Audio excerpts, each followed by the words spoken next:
জয় শ্রী রাধে কৃষ্ণ। সকল কৃষ্ণপ্রেমী ভক্তবৃন্দগণকে জানাচ্ছি আমার শ্রদ্ধাপূর্ণ প্রণাম। রাধে রাধে। আজ পৌষ মাসের 4 তারিখ, 20 ডিসেম্বর, শনিবার। প্রতিদিনের মতো আজও সন্ধ্যাবেলা বসে পড়লাম পাঠ করতে। আজ আমি আমাদের পরম ধর্মগ্রন্থ শ্রীমদ্ ভাগবত গীতার কিছুটা অংশ পাঠ করব। সকল ভক্তবৃন্দগণ আজকের এই পবিত্র গীতা পাঠ অবশ্যই শ্রবণ করুন। জয় শনিদেবের। ভগবান বলেছেন, তিনি শীঘ্রই ধর্মাত্মায় পরিণত হন এবং নিত্য শান্তি লাভ করেন। হে কৌন্তেয়, তুমি দীপ্ত কণ্ঠে ঘোষণা করো যে আমার ভক্ত কখনো বিনষ্ট হন না।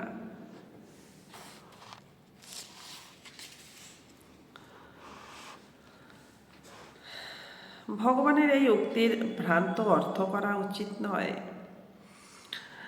সপ্তম অধ্যায়ে ভগবান বলেছেন যে অসৎ কর্মে লিপ্ত মানুষেরা কখনোই তার ভক্ত হতে পারে না। যে ভগবানের ভক্ত নয় তার কোনো সৎ গুণই নেই। তাই এখানে প্রশ্ন হতে পারে যে তাহলে স্বেচ্ছায় বা দুর্ঘটনাক্রমে পাপকর্মে প্রবৃত্ত মানুষ কিভাবে শুদ্ধ ভক্ত হতে পারে? এই ধরনের প্রশ্নের উত্থাপন ন্যায়সঙ্গত। সর্বদাই ভগবত ভক্তি বিমুখ দুষ্কৃতকারীর কোনোই সদ্গুণ নেই। তা শ্রীমদ্ ভাগবতেও প্রতিপন্ন হয়েছে।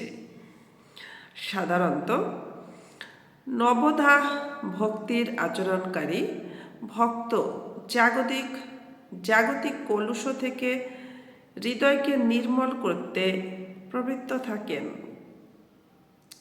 তিনি পরমেশ্বর ভগবানকে তার হৃদয়ে অধিষ্ঠিত করেন। তাই স্বাভাবিকভাবেই তার হৃদয় সমস্ত কলুষ থেকে মুক্ত হয়। নিরন্তর ভগবানের চিন্তা করার প্রভাবে তার চরিত্র শুদ্ধ হয়। উন্নত স্তর থেকে ভ্রষ্ট হলে অন্তঃকরণ শুদ্ধ করার জন্য প্রায়শ্চিত্ত করার বিধান বেদে আছে। কিন্তু এখানে সেই রকম প্রায়শ্চিত্ত করার কোনো বিধান দেওয়া হয়নি। কারণ নিরন্তর পরমেশ্বর ভগবানের চিন্তা করার ফলে ভক্তের হৃদয় আপনা থেকেই নির্মল হয়ে যায়। তাই নিরন্তর হয়ে হরে কৃষ্ণ কৃষ্ণ কৃষ্ণ হরে হরে, হরে রাম রাম রাম হরে হরে বিরামহীনভাবে কীর্তন করা উচিত। তার ফলে ভক্ত সব রকম আকস্মিক পতন থেকে রক্ষা পাবেন। এভাবে তিনি সব রকম জড় কলুষ থেকে সর্বদাই মুক্ত থাকবেন। হে পার্থ, যারা আমাকে বিশেষভাবে আশ্রয় করে তারা স্ত্রী, বৈশ্য, শুদ্ধ আদি নিচ কুলের জাত হলেও অবিলম্বে পরাগতি লাভ করে।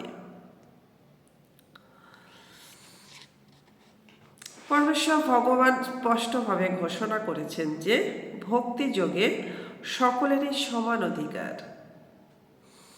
এতে কোনো উচ্চ নিচ ভেদাভেদ নেই। জড় জাগতিক জীবনধারায় এই প্রকার ভেদাভেদ আছে, কিন্তু পরমেশ্বর ভগবানের প্রতি অপ্রাকৃত সেবায় নিয়োজিত ব্যক্তির ক্ষেত্রে তা নেই। পরম গতি লাভ করার অধিকার প্রত্যেকেরই আছে। শ্রীমদ্ ভাগবতে বলা হয়েছে যে এমনকি অত্যন্ত অধম জনিজাত কুকুরভোজী চণ্ডাল পর্যন্ত শুদ্ধ ভক্তের সংসর্গে শুদ্ধ হতে পারে। সুতরাং ভগবত ভক্তি ও শুদ্ধ ভক্তের শিক্ষা এতই শক্তি সম্পন্ন যে তাতে উচ্চ নিচ জাতিভেদ নেই। যে কেউ তা গ্রহণ করতে পারে। সবচেয়ে নগণ্য মানুষও যদি শুদ্ধ ভক্তের আশ্রয় গ্রহণ করে, তাহলে যথাযথ পথ নির্দেশের মাধ্যমে সেও অচিরে শুদ্ধ হতে পারে।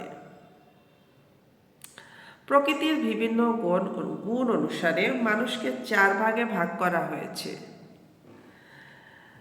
সত্ত্বগুণ বিশিষ্ট ব্রাহ্মণ, রজগুণ বিশিষ্ট ক্ষত্রিয়, রজ ও তমগুণ বিশিষ্ট বৈশ্য এবং তমগুণ বিশিষ্ট শূদ্র। তাদের থেকে অধম মানুষকে পাপ জনিভুক্ত চণ্ডাল বলা হয়। সাধারণত উচ্চ কুলোদ্ভূত মানুষেরা এই সমস্ত পাপ জনিযুক্ত মানুষদের অস্পৃশ্য বলে বর্জন করে।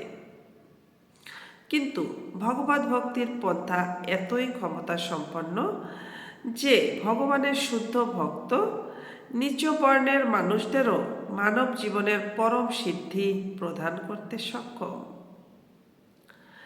এটি সম্ভব হয় কেবল ভগবান শ্রীকৃষ্ণের শরণাগত হওয়ার ফলে।